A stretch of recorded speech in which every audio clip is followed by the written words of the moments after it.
ഓം ശ്രീരാമചന്ദ്രായ നമ. എല്ലാ സജ്ജനങ്ങൾക്കും വിനീതമായ നമസ്കാരം. ഇന്ന് ശ്രീ വാൽമീകി രാമായണം അയോധ്യാകാന്ഡത്തിൽ 114 സർഗമാണ് വ്യാഖ്യാനിക്കുന്നത്.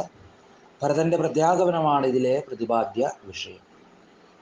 സ്നിഗ്ധഗംഭീരഘോഷേണ ചന്ദനേനോപയാൻ പ്രഭോ അയോധ്യാം ഭരത ക്ഷിപ്രം പ്രവിവേശ മഹായശാഹ. ഭരതൻ വേഗം തന്നെ അയോധ്യയിലേക്ക് പ്രവേശിച്ചു.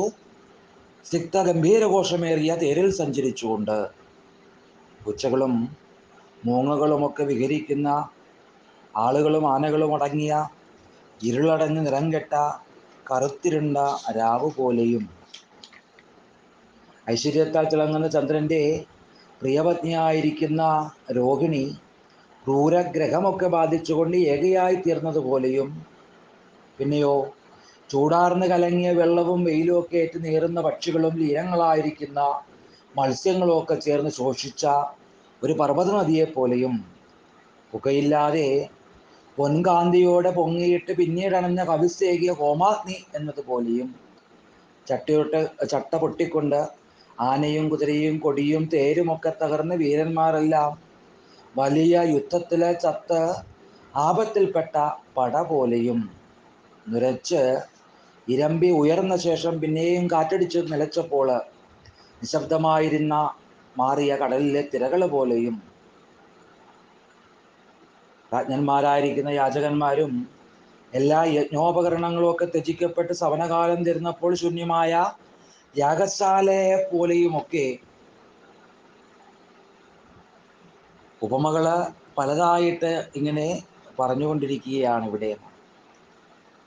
ഋഷഭം വേർപെട്ടതുകൊണ്ട് ആർത്തയും ഉത്കണ്ഠാകുലയുമായിട്ട് ഇളം പുല്ല് പോലും തിന്നാതെ ആലയിൽ നിൽക്കുന്ന പശുവിനെ പോലെ, തിളക്കത്തോടെ മിന്നുന്ന പത്മരാഗാതി രത്നങ്ങളൊക്കെ ഊർന്നു വീണുപോയ പുതിയ ഒരു മുത്തുമാല പോലെ, സുഹൃതക്ഷയത്താൽ സ്ഥാനചലനം വന്ന് പിന്നിൽ നിന്നും മണ്ണിലേക്ക് വീണ കാന്തിയേറ്റ ഒരു നക്ഷത്രം പോലെ, വേനലില് പൂക്കൾ പൊതിഞ്ഞു മതിച്ച വണ്ടിൻ കൂട്ടങ്ങൾ നിറഞ്ഞ വനലത കാട്ടുതീയാൽ വാട്ടമേറ്റ് നിൽക്കുന്നത് പോലെ, പാതയിൽ ആളനക്കം അറ്റുകൊണ്ട് അങ്ങാടിയിലെങ്ങും വിപണനമില്ലാതെ ചന്ദ്രനും താരകങ്ങളും ഒക്കെ മറഞ്ഞ് കാർമേഘാവൃതമായിരിക്കുന്ന ആകാശത്തെ പോലെ, ഒഴിഞ്ഞ മദ്യകുംഭങ്ങൾ ഉടഞ്ഞ് ചിന്നിച്ചിതറിയ മദ്യപന്മാരൊഴിഞ്ഞ വെടിപ്പില്ലാത്തൊരു മദ്യശാല പോലെ, നിലം വിണ്ട് കുഴിഞ്ഞ് ഉടഞ്ഞ പാത്രങ്ങളാലൊക്കെ നിറഞ്ഞ് ജലം തീർന്നു വീണുപോയ ഒരു തണ്ണീർപ്പന്തൽ പോലെ, കുലച്ച് ചരട് ചേർത്ത് ഊക്കുള്ളവർ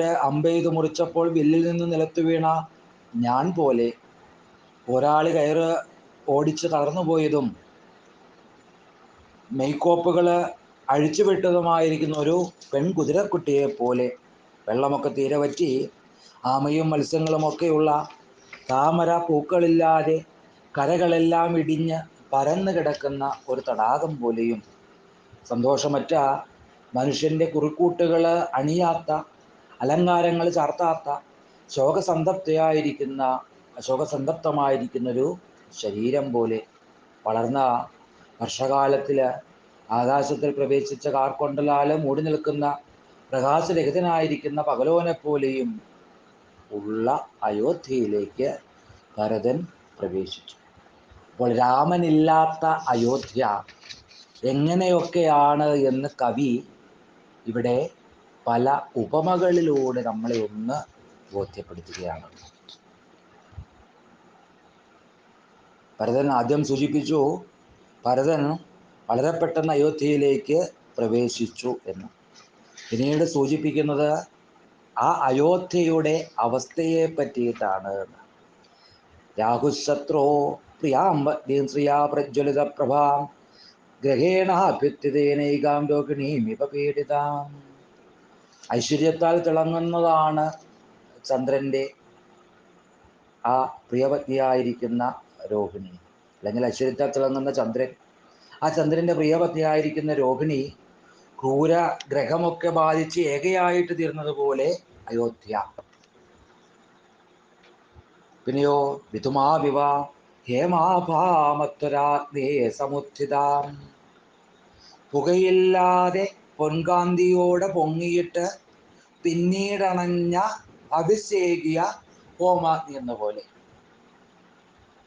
പുകയൊന്നുമില്ലാതെ വളരെ കാന്തിയോട് കൂടിയിട്ട് അഗ്നി ജ്വലിച്ചൊരു ഹോമകുണ്ഡം. ആ ഹോമത്തിലേക്ക് ആവശ്യമായി കഴിഞ്ഞപ്പോൾ അത് ആകെ അണഞ്ഞതുപോലെയായി എന്നാണ്. എന്നതുപോലെ അയോധ്യ ചട്ട പൊട്ടി ആനയും കുതിരയും കൊടിയും തേരുമൊക്കെ തകർന്ന് വീരന്മാരെയെല്ലാം നഷ്ടപ്പെട്ട ഒരു പട പോലെ. വിധ്വസ്ത കവചാം രുഗ്നഗജാവാജിരഥത്വജാം ഹതപ്രവീരാം ആപന്നാം ചമൂമിവ മഹാഹവേ. വലിയൊരു സൈന്യമായിരുന്നു, പക്ഷേ വീരന്മാരൊക്കെ നശിച്ചു. രഥവും കുതിരയും കൊടിയും ഒക്കെ തകർന്നു. ആ മട്ടിലായി അയോധ്യ. നുരച്ച് ഇരമ്പി ഉയർന്ന ശേഷം കാറ്റടി നിലച്ചപ്പോൾ നിശബ്ദമായ കടലിലെ തിരകൾ പോലെയായി അയോധ്യ.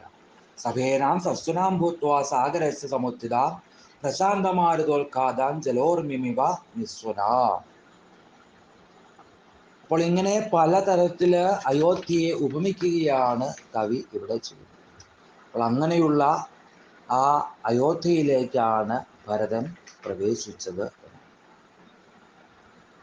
ശ്രീമാനും ദശരഥാത്മജനുമായിരിക്കുന്ന ഭരതൻ തേരിലിരുന്നു കൊണ്ട് തൻ്റെ തേര് തെളിക്കുന്ന സൂതനോട് പറയുകയാണ്, എണ്ണുക്കല്ലൊത്ത് ഗംഭീരോ മൂർച്ഛിതോ ന നിശമ്യതേ യഥാ പുരമയോധ്യായാം ഗീതവാദിത്ര നിസ്വന.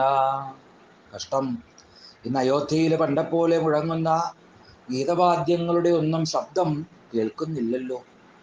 വാരുണീ മതഗന്ധശ്ച മാല്യഗന്ധശ്ച മൂർച്ഛിത ധൂപിതാഗരുഗന്ധശ്ച ന പ്രഭാതി സമന്തത. വാരുണീ മതഗന്ധവും പടർന്ന മാല്യ സൗരഭവും അകൽപൂത്ത മണവും ഒന്നും ഒരിടത്തും പരക്കുന്നില്ല.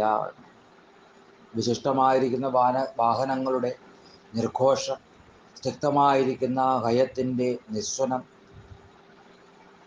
മഹത്തായിരിക്കുന്ന രഥശബ്ദം, ഇതൊക്കെ രാമൻ വിട്ടിട്ട് പോയ ഈ പുരിയിൽ ഇന്ന് കേൾക്കുന്നില്ല. രാമൻ പോയതിലുള്ള ദുഃഖത്താൽ ചന്ദ്രാകര സുഗന്ധങ്ങളോ വിലയേറിയ മാലകളോ യുവാക്കള് ഉപയോഗിക്കുന്നില്ല. വിശേഷപ്പെട്ട മാല്യങ്ങൾ അണിഞ്ഞുകൊണ്ട് ആളുകൾ പുറത്തേക്ക് ഇറങ്ങുന്നില്ല. ഈ രാമശോകാർത്ഥമായിരിക്കുന്ന നഗരത്തിൽ ഉത്സവങ്ങളൊന്നുമില്ലാതെയായി. എൻ്റെ ആരിനോടൊപ്പം, എൻ്റെ ശ്രീരാമനോടൊപ്പം ഈ പുരിയുടെ ശോഭയും പോയിരിക്കുകയാണ്. അയോധ്യ ഇതാ അശോഭയായിരിക്കുന്നു.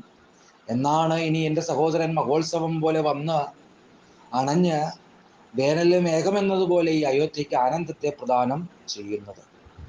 അയോധ്യയിലെ മഹാപഥങ്ങളിൽ താടിയോടെ നടക്കുന്ന മോടി കൂടിയ ചെറുപ്പക്കാര് ഇടചേർന്ന് വിളങ്ങുന്നില്ലല്ലോ. ഇങ്ങനെ പലതും ഭരതൻ പുലമ്പുകയാണ്. അങ്ങനെ പറഞ്ഞുകൊണ്ട് സിംഹമില്ലാത്ത ഗുഹയിലേക്ക് എന്നതുപോലെ ആ അയോധ്യയിലേക്ക് പ്രവേശിക്കുന്നു. ആത്മാവാനായിരിക്കുന്ന ഭരതൻ അശോഭനവും നിർജ്ജനവുമായിരിക്കുന്ന ആ അന്തഃപുരത്തെ അമരന്മാരുപേക്ഷിച്ച് ആദിത്യനില്ലാത്ത ദിനത്തെ എന്നതുപോലെ പരക്കെ വീക്ഷിച്ചുകൊണ്ട് ദുഃഖം കൂടിക്കൊണ്ട് മോചബാഷ്പം ഭരതസ്തു ദുഃഖിത, കണ്ണീർ വാർത്തു ഭരതൻ. അപ്പോൾ ഇങ്ങനെ ആ അയോധ്യയുടെ അവസ്ഥയെ പറ്റിയിട്ടുള്ള വർണ്ണനയാണ് ഈ സർഗത്തിലെ പ്രതിപാദ്യ വിഷയം. എല്ലാവർക്കും ശ്രീരാമാനുഗ്രഹം ഉണ്ടാകട്ടെ എന്ന് പ്രാർത്ഥിക്കുന്നു. സർവം ശ്രീരാമപാദാരവിന്ദാർപ്പണമസ്തു.